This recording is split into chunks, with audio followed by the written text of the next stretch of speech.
Hi, my name is Paul. I help to coordinate the refugee and asylum outreach at the church. And prior to the pandemic, many of you probably saw me teaching English at Thursday Outreach or leading the running group with the Charter. And for the devotional today, I was asked by Alex to talk about how I experience God's presence in my daily life and work. It's a question that has taken on extra significance since lockdown began. And in many ways, it's hard to believe that it's been a year since the pandemic interrupted every aspect of our lives. Even something like washing our hands feels so different.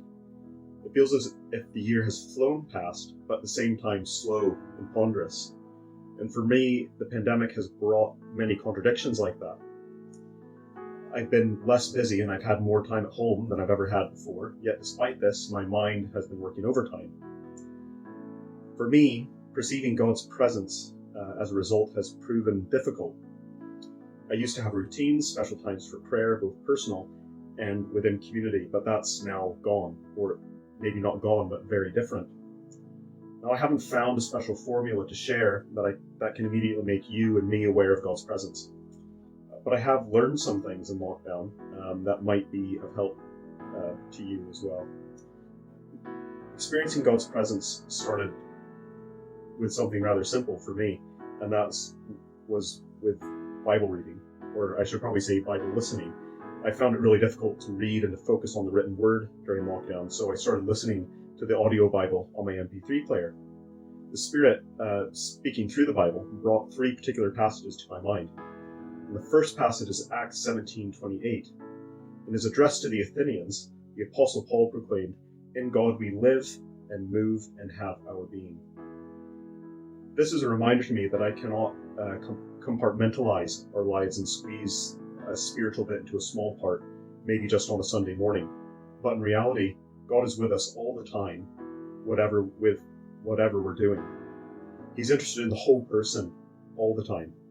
We can develop an awareness of God's presence in every area of our lives, even the mundane. And in some ways, losing my routine, my usual times for prayer and worship, maybe that was a good thing. It's reminded me that God's presence can't be confined to particular times and places. The 17th century monk Brother Lawrence wrote about this beautifully. He said that it was a great delusion to think that the times of prayer ought to differ from other times. We ought not to be weary of doing little things for the love of God, who regards not the greatness of the work, but the love with which it is performed. The second passage that comes to mind is from John 14:1. Do not let your hearts be troubled. You believe in God, believe also in me. When I'm anxious, I'm tempted to seek certainty. But ironically, the search for certainty can leave me even more anxious. I'll Google the latest news about the pandemic, hoping that I'll see something that will give me certainty about when things will go back to normal, when I'll get my vaccine, what symptoms may or may not be. It seldom works putting my mind at ease. Difficult as it might be, I have to live with uncertainty. We all have to live with uncertainty. And in my experience, the best way to cope with that is to place our trust in the one who holds the future in his hands. So a quick illustration of this. I took my children on a hike in the Campsie Fells last week, and at one point my son looked at me, a little distressed, saying, "Daddy, are we lost? I have no idea where we are." Now, he couldn't navigate off the hill on his own. Instead, my boy had to trust me when I told him that I knew where I was going. When I took my son's hand, I could tell he was reassured that we wouldn't get lost.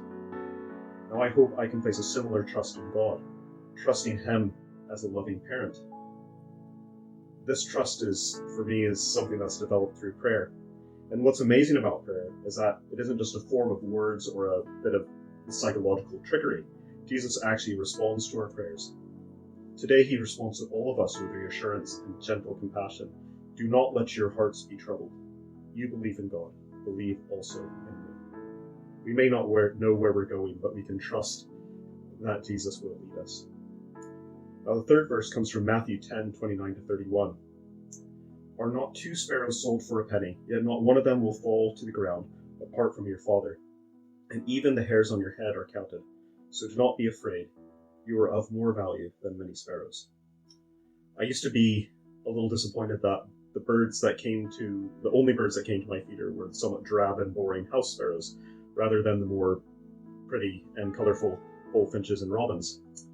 But now I love the sparrows because they're a wonderful picture of Jesus' compassion and love. They remind me of this verse. The sparrows also remind me, and this passage also reminds me about our connection to the natural world, to nature. And one thing I've actually enjoyed about lockdown has been the opportunity to explore my own village and neighborhood that little bit more. We're beings who are part of the creation that we live in. And with the rest of creation, we share in the history of God's relationship with the world. As creatures made in the image of God, we are uniquely charged with the care of the creation because we find a glimpse of the divine life through the presence of God in the natural world. A simple house sparrow can remind us of how precious we are to God, and his creation is precious to us because, as the Apostle Paul put it, ever since the creation of the world, his eternal power and divine nature, invisible though they are, have been understood and seen through the things he has made. Well, I hope, short as that has been, that those verses and my rambling thoughts about them have been of some encouragement. I'd like to close now with a short prayer from a book that I found really helpful during lockdown. It's the Every Moment Holy prayer book. And the liturgy for those flooded by too much information has really helped me center my anxious mind on God and really experience his presence afresh. And I hope that you'll appreciate this prayer as well.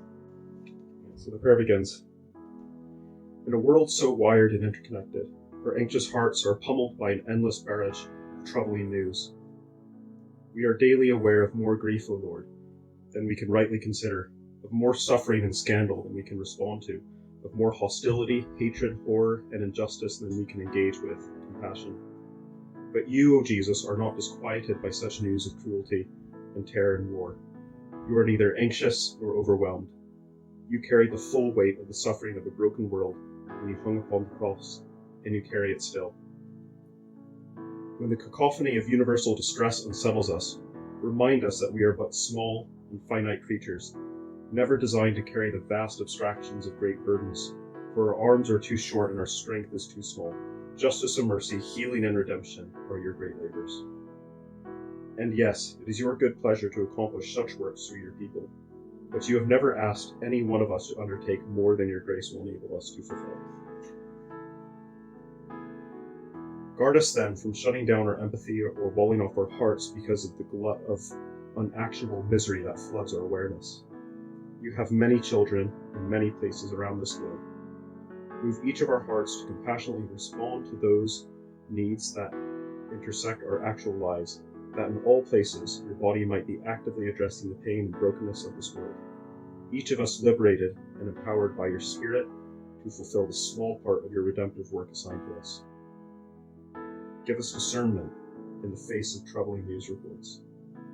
Give us discernment to know when to pray, when to speak out, when to act, and when to simply shut off our screens and our devices and to sit quietly in your presence, casting the burdens of this world upon the strong shoulders of the one who alone is able to bear them.